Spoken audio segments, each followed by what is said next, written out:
Well, I'm Chris Corrigan. I live on Bowen Island, British Columbia, Nuchlelachun in the Squamish language. You've got to connect power, right? You've got to connect power in the room. If there are people out there that will say no to your initiative, you've got to bring them into the room quickly. I've seen so many change efforts, both within organizations or communities, that have been scuppered on the leader's anxiety. The leader, the person who's in charge, is uncomfortable because we're doing new things. We don't know if they're effective. We have no way of being able to measure it. Are we sure this is actually happening? And at some point, if we don't work with that anxiety, if we don't bring that person into the room to be a part of the learning, sometimes the no comes, and the no stops everything. So working with power is really important because while social movements are often born in the absence of power, of real power and authority, and that's a total valid way of doing societal change, if you're doing intentional systems change work and the people with power are not in the process, almost always you're going to run on that reef of anxiety or vested interest.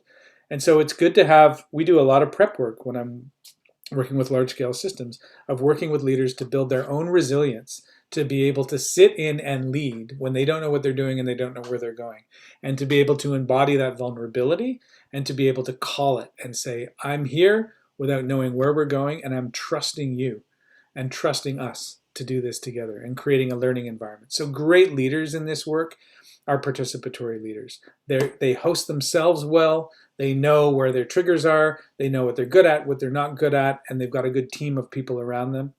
They're able to create the conditions where people can come and participate rather than extracting knowledge. So we don't extract knowledge from people in these processes. We create processes where people participate in the creation of knowledge together. They're good at hosting. We talk often about this shift between a leader being a hero and to the leader being the host. Great leaders in complexity host life-giving contexts for action. That's what they do. They're not the heroes that come in and say, follow me, I've got the answer. That works great in the ordered world.